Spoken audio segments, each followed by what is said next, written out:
Welcome to Voodoo Whiskey Gaming, and this is my incredibly late review, and I'm doing it because I want to review of Sunset Overdrive. Yes, I'm very aware that this is an old game. It came out a long time ago. It might have been like a launch title on the Xbox One. But either way, I wanted to talk about it because it came out quite a while ago. It was an excellent game. I really felt like replaying it and talking about it. Also, I was really hoping they were going to announce a sequel. So let's get into it. First off, you play as whoever the hell you want to play as. You create your own character. They don't really have any unique name, but you can make them all kind of weird, and they have this very much 80s punk aesthetic, if you'd like. A little bit new wave in there too, but point being, you make your own character, they're in the game. They have a pretty much set personality, which is fine. That didn't really bother me. Basically, a company known as Fizzco releases a new energy drink. Said new energy drink causes all sorts of weird mutations and problems, and you get these weird mutants known as ODs, because the Overdrive energy drink. Obviously, that's bad publicity for Fizzco, so what they do to cover it up is release an army of robots to try and kill anyone who is sentient and not an OD. Which admittedly leads to some cool stuff in the game. So you are a survivor in this world, and you have to help and team up with other survivors, and they're really kind of fun and quirky. You've got your nerds, you've got ninja cheerleader chicks. It's just interesting and entertaining, and I really enjoyed the characters. As for the voiceover work, I wouldn't say any of it's truly award-winning. It's very cartoony, which works very well with this game. It doesn't need to be super duper serious or like overly well done. It obviously needs to be well done, but it needed to be more cartoony. And that works with this game because this is kind of a wacky wild game. I love the sound effects in the game. It has a bunch of really interesting and unique guns, and so it has a bunch of really unique sound effects to go with those, and just everything going on in the world, the sound effects are very well done.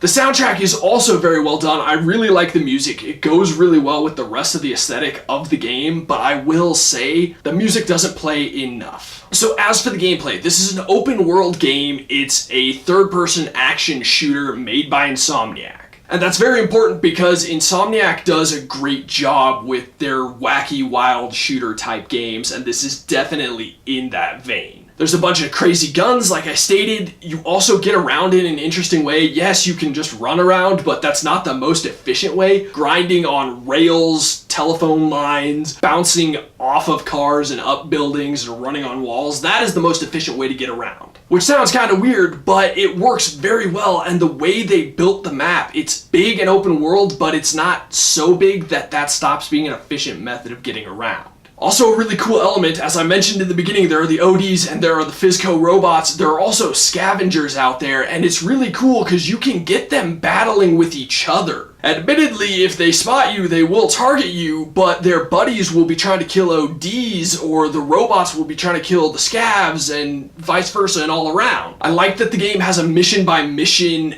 element to it, the way it goes about. I like that the story is well tied together in each mission. The missions do seem to have a purpose, and there's a good amount of comedy in this game. I love that as well, which I guess I probably should have been in the story part, but whatever. Also, this game has a really cool horde mode to it that is actually tied into the story. There are times where you need to save up OD so that you can power certain things, and when you do that, it attracts the OD monsters. Yes, I know, I'm saying OD a lot. But when it attracts them, obviously you need to fend them off, and you do it in a really cool way where you set up traps and you grind around, bounce around, and shoot them, and you just try and defend them. It's a really fun way of doing horde mode. It's also not so excessive that you get tired of it. As for the controls, I feel like the controls work very well in this game. I had to readapt to them because they are a little different than what I've been playing lately, but that's fine. I enjoyed them once I got the hang of them again. It was awesome. I didn't run into any problems with my shooting or my jumping around, running around, any of that, so that's always solid. Lastly, the art style. Like I said, it's not super serious, it's cartoony.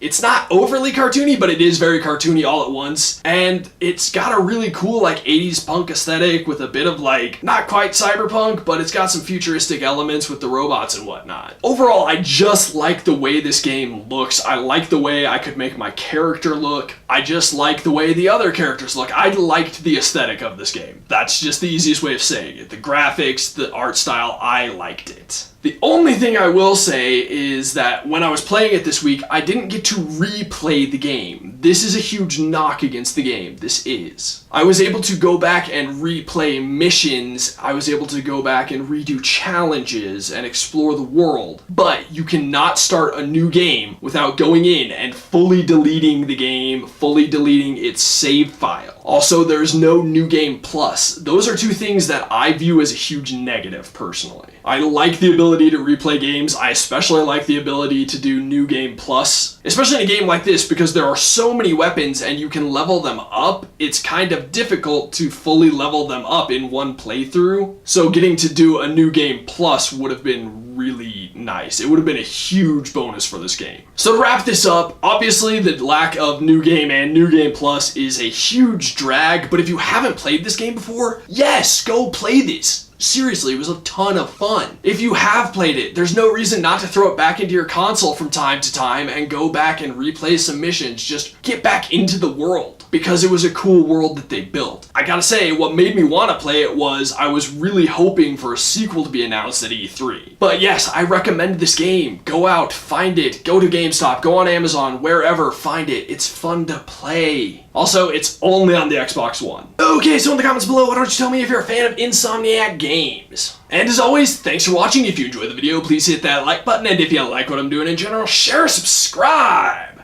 Have a good one.